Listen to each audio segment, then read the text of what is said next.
지난 5월에는 아시아 국가 중 처음으로 대만이, 그리고 지난 주말에는 독일에서도 동성결혼이 합법으로 결정됐습니다. 전 세계적으로 변화를 맞는 이 거대한 흐름에 대한 대처가 또 한 번 과제로 떠오르고 있는데요. 오는 14일과 15일 서울광장에서는 퀴어 축제가 열립니다. 이를 두고 여전히 논란이 끊이질 않고 있는데요. 오늘 이슈를 보는 창에서는 취재 기자와 함께 이와 관련한 내용 나눠보도록 하겠습니다. 김보림 기자 나왔습니다. 안녕하십니까? 안녕하십니까? 네, 반갑습니다. 네.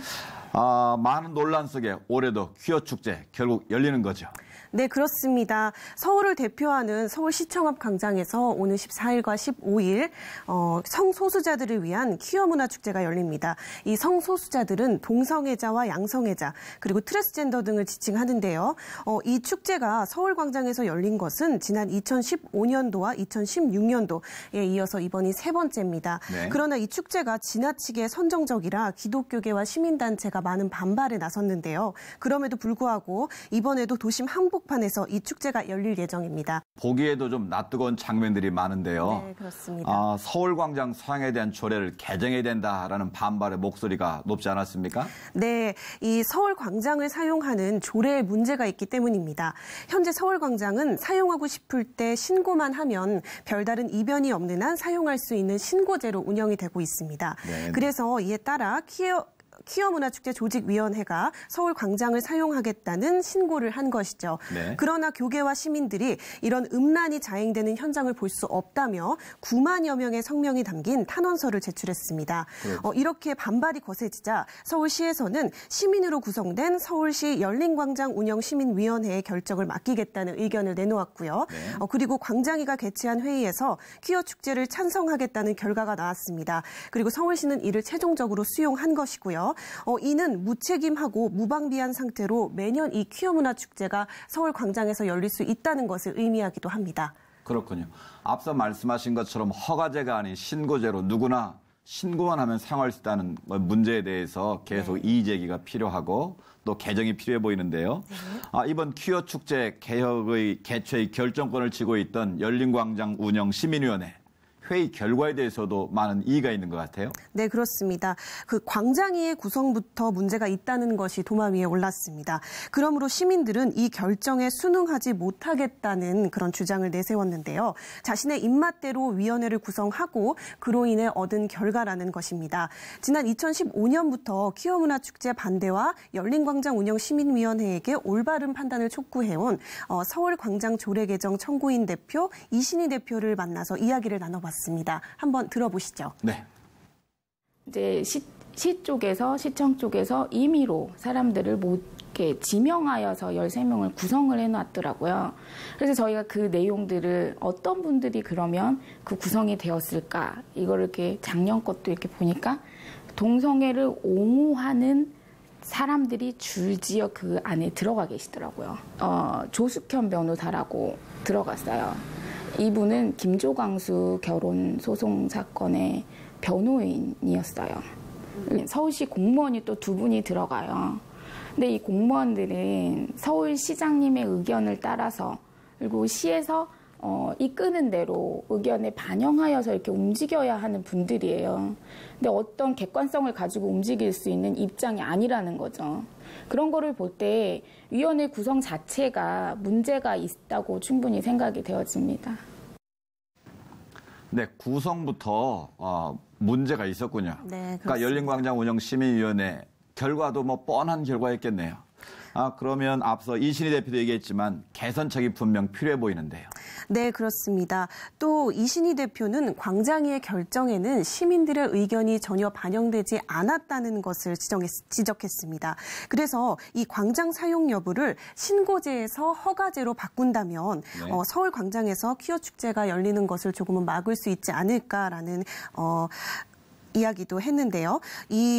만약에 신고제에서 허가제로 바꾼다면은 서울시에게 조금 더 이 책임과 의무를 가중시킬 수 있습니다. 그래서 이 제도를 반드시 이뤄야만 한다고 말하고 있고요. 그래서 이신희 대표의 다음 인터뷰도 한번 들어보시죠.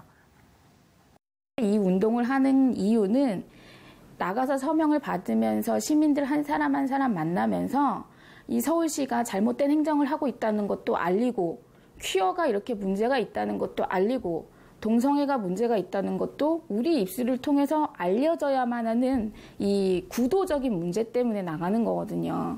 그래서 저희한테 이걸 계속 할 거냐고 물어보시더라고요. 그래서 퀴어 축제가 광장에서 안 열릴 때까지 계속 할 겁니다라고 대답을 했어요. 올해 또 안 되어져도 괜찮아요. 또 제출해서 또 시민운동을 또 할 거예요. 네, 이런 입장이 교계의 주장과 별로 다를 바가 없을 것 같은데요. 교계에서 이 잘못된 조례를 개정하기 위한 참여 방법이랄까 가이드라인 같은 게 있으면 소개해 주시죠. 네, 광장 사용 조례를 신고제에서 허가제로 바꾸는 이 서명운동에 동참을 해주시면 좋을 것 같습니다. 그래서 제가 그 간단한 방법을 소개해 드리자면요. 네. 네이버 카페 검색창에 서울광장 조례 개정을 검색해서 나온 카페에서요. 그 성명서 양식을 다운받으시고요. 네. 그다음에 작성을 해서 그대로 우편으로 보내주시면 됩니다. 여기서 가장 중요한 것은 정확한 주소와 이름을 기재해 주시는 것입니다. 네, 또 한 가지 우려가 되는 건 이런 퀴어 축제가 열릴 때마다 미 대사가 참여를 한다든지 또 기업들이 참여한다든지 근데 또 이번에는 국가기관에서까지 참여한다고요. 그러면 이런 행사의 정당성을 부여하는 것 같아서 우려가 되는데 어떻습니까? 네, 퀴어 축제에는 성소수자뿐만이 아니라 레즈비언 인권위원회 그리고 에이즈에 감염된 동성애자들의 친목연합회 등의 단체들이 참여할 예정입니다. 네. 그런데 이번에 제18회 퀴어 문화 축제에는 처음으로 국가기관인 국가인권위원회가 공식적으로 참여할 의사를 밝혔습니다. 네. 국가인권위원회는 성적 지향을 근거로 동성애를 옹호 조장해왔다고 비판을 받아왔는데요. 인권위로부터 참석하게 된 동기를 제가 들어봤습니다. 성소수자들이 우리 사회에서 이제 겪는 차별이나 편견이 좀 이렇게 있다라는 이런 뭐 실태 조사나 뭐 여러 가지 사회적인 현상들이 좀 있어서 그 위원회에다가 이런 차별이나 이런 게 있을 경우 진정 접수나 권리 구제를 받을 수 있다라는 그런 내용으로 홍보를 하기 위해서 저희가 퀴어 문화 축제에서 부스에 이제 참여해서 진행을 하기로 했습니다. 네, 이에 따라 교계는 퀴어 축제 반대 교계연합 기자회견을 열고 국가인권위원회를 규탄하고 나섰습니다. 이어서 교계의 주장도 한번 들어보시죠. 국가기관으로서는 처음으로 동성애 축제에 국가인권위가 참여한 것이라는 소식은 다수의 국민들을 경악시키고 있습니다. 성소수자 인권을 보호하는 명목으로 다수의 역차별, 건강 대한민국의 근본을 흔들고 건강성 윤리의 질서를 무너뜨리는 저희를 많은 국민들은 분노하고 있습니다. 서구의 타락한 성문화를 강요하는 행위를 자제해 줄 것을 호소합니다. 자, 이런 성명서도 나왔는데요. 교계의 대응 방향 무엇입니까?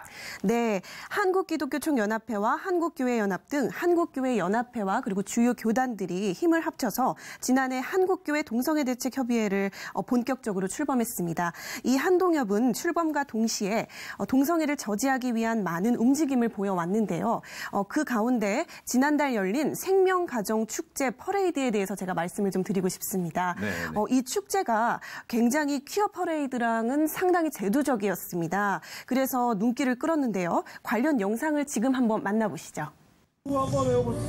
서울 글로벌 패밀리 컨벤션 퍼레이드가 진행되는 서울역 광장입니다.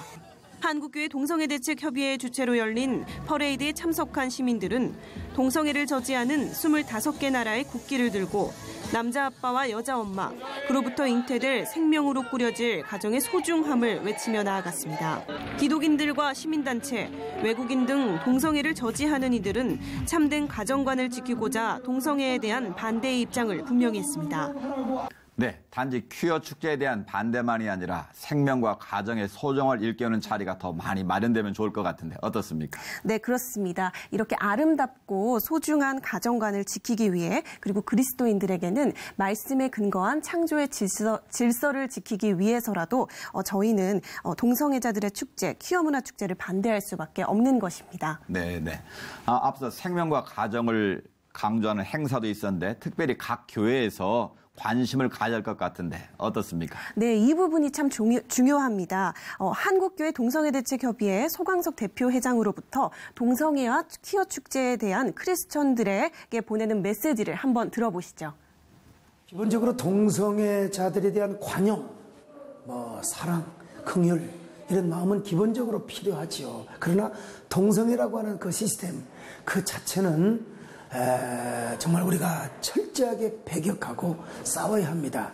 반대 의사표시를 분명히 해야 되고 그리고 건강한 목소리 이걸 내야 되지 않겠습니까? 근데 우리 한국교회는 너무 좀 무관심하고 있지 않는가. 내 교회와 상관이 없다고 해서 우리가 너무 발장 뛰고 있지는 않는가. 저 지금 종기가 있지 않습니까? 이 조그만한 종기가 일주일 동안 잠을 못 자게 하는 거예요. 그러니까 결국 남의 교회의 문제가 내 교회고 또 이 동성애 문제가 무너지면 한국교회 자체가 무너진다는 그 위기의식을 가지고 함께 연합하고 네트워크 교회로 가야 합니다. 영국 교회가 클럽화된 교회, 그리고 미국 교회는 커뮤니티와의 교회로 인하여 결국 지금 점점 멸망의 길로 가고 있습니다. 한국 교회만큼은 우리가 꼭 지켜야 합니다.